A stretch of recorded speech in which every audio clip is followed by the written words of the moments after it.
He's still in the fucking building? Abby. No! Abby, don't look. Dad! Dad! No! No!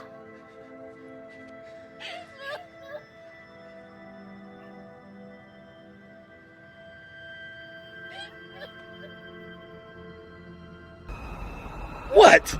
This damn piece of garbage? What's up, everybody? I'm gonna be taking off my newsman hat for this one. You know, my journalist hat, whatever they were, those like newsboy hats, I don't know.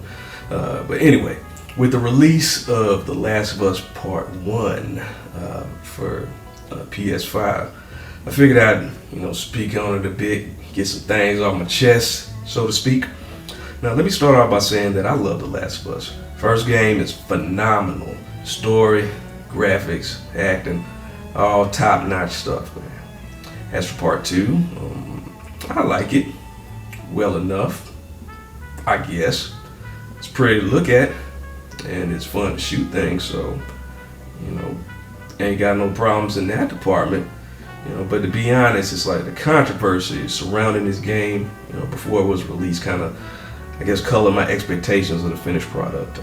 My main grievance wasn't the fact that Joel died, because when the game was first announced, I think everybody kind of figured that he'd be checking out sooner or later to fill that dead mentor role. What gets me is the way he died, though.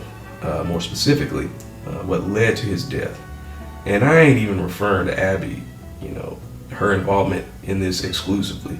To this day, she's still a pretty controversial character in the gaming landscape, and I can understand why. She killed a beloved character. She killed Joel, man. Joel's our boy. Joel is the dude. But there's more blame to go around. You can't put this all on Abby's massive sculpted shoulders, man. If anyone deserves controversy, it's the person whose baffling stupidity,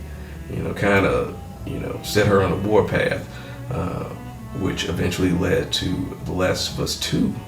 And all that pseudo-philosophical cycle of violence stuff the developers were, spewing at every opportunity. Of course, I'm talking about Abby's daddy, Jerry.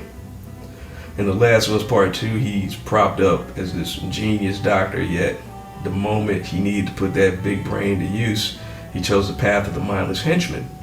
Now, just imagine you're in an operating room about to perform an, let's say, ethically dubious surgery on a child, when suddenly you hear gunfire down the hall. Next thing you know, a large, scruffy lumberjack barges into the operating room, armed to the teeth, covered in blood, and with this crazy look in his eyes like he wants to do something, like he wants to go. So what do? Do you move aside, realizing that if this lumberjack kills you, your medical knowledge dies with you, and that without you around, a vaccine for the cordyceps infection can never be created? I mean, if this lumberjack takes away your teenage guinea pig, your organization could always track her down again. Sure, finding her might be easier said than done, but at least you'll live to do mad science another day. On the other hand, you can try to calmly de-escalate the situation, attempt to stall the lumberjack until security arrives. And it probably wouldn't work, but it's still a smarter decision than grabbing baby's first scalpel from a nearby table and telling this gun-toting, blood-soaked maniac, "I won't let you take her." Now, in this situation, what's going through your head? More specifically, what is going on in Jerry's big, brilliant Dr. Brain? Despite the fact that the man across from him has no doubt slaughtered numerous trained soldiers to reach this operating room, Jerry, for some bizarre reason, seems to believe that this is where the rampage ends, that he's going to be the one guy to stop this heavily armed madman, a man who has traveled countless miles through hostile territory to reach this single climactic moment in time.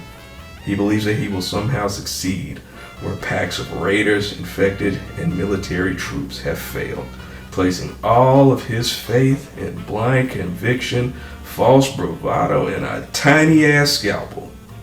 This, my friends, is the very definition of a brainless henchman. Instead of a surgical mesh, They should have gave old Jerry a stormtrooper helmet. Now some might argue that, he just got caught up in the moment, let his emotions take over. And I totally agree with that, sure. But objectively dumb decisions, regardless of the reasons behind them, are still dumb. Context can only do so much. It ain't a get out of jail free card. And when it boils down to it, The Last of Us Part 2 would never have happened if the smart guy actually remembered that he was, smart. Now this series, The Last of Us, has a lot of, deep, thought-provoking ideas, but, some are talked about more than others. Abandonment, the fragility of hope, consequences of vengeance, among other things. But Jerry demonstrates one of the most significant yet overlooked themes. He proved that the most dangerous force in the Last of Us universe isn't raiders, or cannibals, or even the infected. It's plain old stupidity.